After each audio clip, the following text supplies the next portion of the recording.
Federal prosecutors say a Chinese national and two American citizens conspired to move sensitive artificial intelligence technology out of the United States and toward China. That's the headline. The harder question is how something that sensitive is supposed to move at all. Through which hands, past which checkpoints, under whose signature. According to the announcement from federal authorities, the three defendants worked together, allegedly using their access and their paperwork to route the technology around the rules built to stop exactly this. No one has been convicted. Everyone named in this case is presumed innocent unless and until a court says otherwise. But the charges open a real question. How close did this technology get to leaving the country? And what does a case like this tell us about how AI became a national security asset instead of just a commercial product? Over the next several minutes, we'll walk through what prosecutors say happened, why AI technology now sits inside the same legal framework once reserved for missile guidance systems and nuclear components, and what happens next for the three people now facing federal charges. We're not going to speculate about details that haven't been made public. We're going to explain what's known, what it means, and where the real uncertainty still sits. Start with the charge itself. According to federal prosecutors, a Chinese national and two U.S. citizens have been charged with conspiring to smuggle artificial intelligence technology to China. The government's allegation is that the three worked together to move sensitive technology out of the United States in violation of federal export law. That's the core of the case, and it's worth sitting with, because the word smuggle usually conjures something physical. A shipping container, a false-bottomed suitcase, a border crossing at night. Export control cases involving advanced technology rarely look like that. More often they look like paperwork. A shipping manifest that understates what's inside a crate. An end-user certificate that names the wrong buyer. A wire transfer routed through a country that isn't the real destination. Prosecutors allege that's the pattern here. Two American citizens and one Chinese national moving technology that, on paper, was headed somewhere it was legally allowed to go, and in practice, according to the government, was not. I spent time going through how the Justice Department typically frames cases like this one, and one detail kept standing out. These cases almost never start with the technology itself. They start with a paper trail. An invoice that doesn't match a shipping weight, a licensing application flagged for review, a wire transfer routed through an intermediary company with no obvious reason to be involved. Case after case, it's the administrative residue of a smuggling attempt, not the attempt itself, that first catches an investigator's eye. That's almost certainly the shape of the paper trail agents we're following here too, though the specific documents and dates in this case haven't been made public. Which brings us to why AI technology has become one of the most tightly controlled categories of American export law. This part is general background, not case-specific, but it explains why a case like this exists at all. For decades, the categories of technology subject to the strictest U.S. export controls were fairly narrow. Weapons systems, nuclear materials, certain encryption tools, aerospace components. Advanced computing was on the list, but not at the center of it. That changed as artificial intelligence systems moved from research curiosity to strategic asset. The specialized chips that train large AI models, and increasingly the models and the technical know-how behind them, are now treated by the U.S. government as dual-use technology. They have obvious civilian applications, but also serious military and intelligence ones. A sufficiently powerful AI system can help design better weapons, break encryption, run surveillance at a scale no human team could manage, or speed up research that would otherwise take a state years. That dual-use status is why the Commerce Department's Bureau of Industry and Security has spent the past several years tightening licensing requirements around advanced chips and related AI technology bound for certain countries, China chief among them. Any export of controlled AI-related technology to China generally requires a specific government license. Move it without one, misrepresent its destination, or route it through a third party to disguise where it's really going, and you're no longer in a gray area. You're looking at a federal export control violation. The same statute framework prosecutors say applies here. Here's an obstacle that cases like this one almost always run into, and it's worth explaining because it shapes how long these investigations take. Export control violations are notoriously hard to build into a prosecutable case. Unlike drug trafficking or straightforward theft, the technology itself is often legal to possess and legal to sell domestically. The crime is in the destination, the paperwork, and the intent. That means investigators can't simply catch someone holding contraband. They have to reconstruct a paper trail across multiple companies, sometimes multiple countries, and prove the people involved knew, or should have known, that the real destination differed from the one on the license application. In practice, based on how federal agencies describe their own casework in public reporting, that kind of case can take a year or more to build before a single arrest is made, because a weak paper trail gets a case thrown out before it ever reaches a courtroom. Investigators solve that problem the way they usually do in export control work. Financial records, shipping documents, and communications obtained through lawful process, cross-referenced until the gaps in the official story become impossible to explain innocently. There's a second obstacle worth naming, and it sits on the enforcement side rather than the investigative side. Even after a paper trail is built and an indictment is ready, prosecutors in export control cases have to weigh a genuinely difficult trade-off. File charges too early, before the full network is mapped, and other participants slip away or destroy evidence. Wait too long, and the technology may already be out of reach, sitting on servers or in labs the United States has no jurisdiction over. That trade-off, based on how the Justice Department has described its own approach to technology transfer cases over the years, is one reason these prosecutions can look, from the outside, like they take an unusually long time to surface. The government isn't just building a case against 3 people. It's trying to time an indictment so filing it doesn't tip off whoever else may be involved. The story of how this specific case reached federal charges isn't fully public. What is public is the outcome. 3 people, a Chinese national and 2 American citizens, now facing federal charges for allegedly conspiring to smuggle AI technology out of the country. The case moved from investigation to indictment. That's one arc of this story closing. But an indictment isn't a conviction, and it opens a different set of questions. About intent, about what each of the 3 defendants actually knew, and about how a defense will characterize decisions that prosecutors are calling a criminal conspiracy.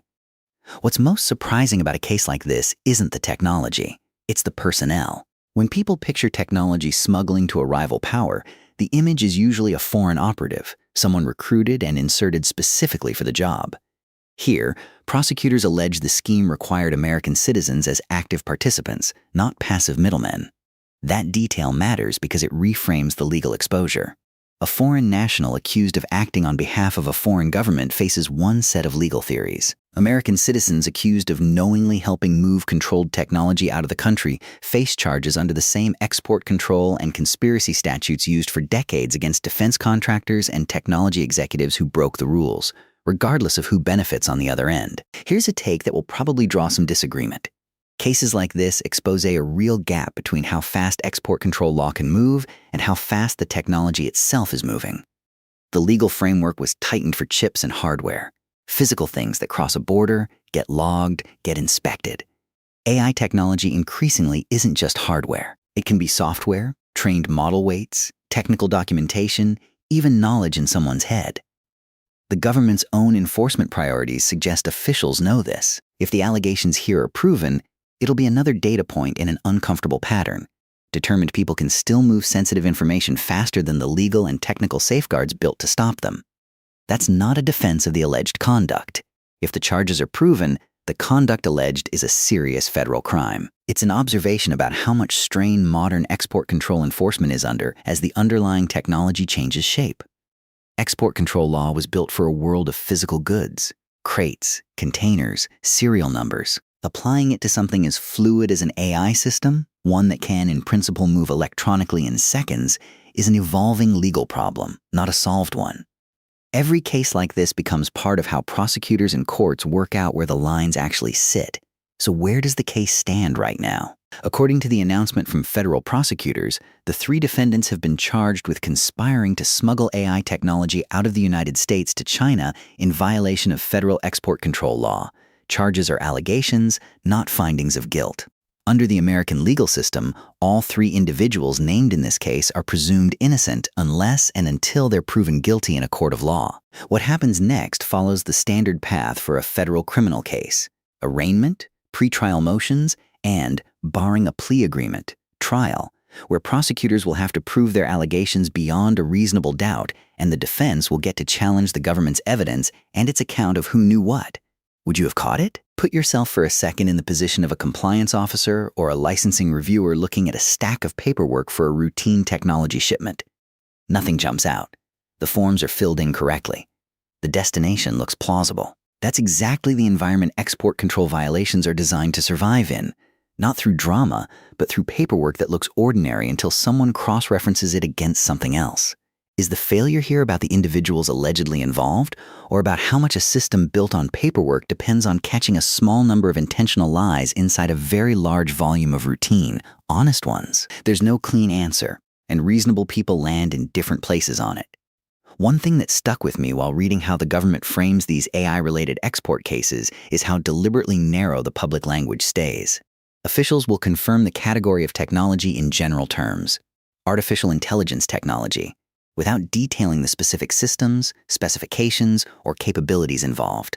That's not an oversight. In most export control prosecutions, the government is careful not to describe the controlled technology in enough technical detail that the disclosure itself becomes useful to the audience the law is trying to keep it from. So when a press release about a case like this stays vague on specifics, that vagueness is very likely intentional, not evasive.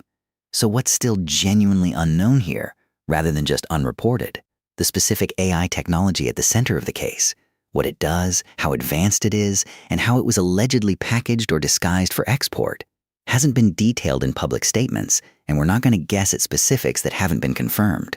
The exact method prosecutors say the 3 defendants used to route the technology out of the country also hasn't been made fully public, and premature detail in an active federal case is often withheld deliberately to protect the prosecution. How the case will resolve, trial, plea agreement, or otherwise, isn't known yet and won't be for some time. Those are honest gaps, not filler, and the only responsible thing to do with them is say so plainly rather than fill them with invented specifics. It's also worth being honest about what a charge like this does and doesn't prove on its own. An indictment reflects the government's version of events, built to persuade a grand jury there's probable cause to proceed. It's not evidence weighed by a jury, and it's not a finding of fact.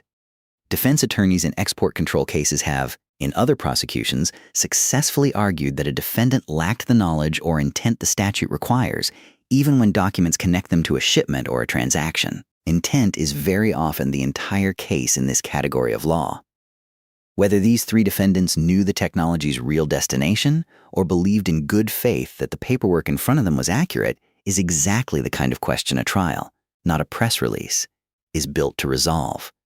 If you want to follow where this goes, the primary sources are public, FBI. Gov posts national press releases on cases like this one. The relevant U.S. Attorney's Office publishes its own district-level release with more local detail once charges are filed. Federal court dockets, searchable through PACER, carry the actual charging documents once they become public record. Those are the places this story will actually update, not a comment section rumor or a secondhand summary. We cut some of the finer legal detail from this explainer for length, the specific export control statute framework prosecutors are relying on, and how it compares to similar recent cases involving chip and AI hardware smuggling. If that's something you want us to go deeper on, say so, because it shapes what we cover in cases like this going forward. Whatever happens in court, this case sits at the center of a bigger story. The United States is now treating artificial intelligence the way it once treated nuclear technology and advanced weapons systems. Something whose export has to be controlled, tracked, and, when necessary, prosecuted. That shift didn't happen because policymakers wanted more paperwork. It happened because the technology itself changed what's at stake.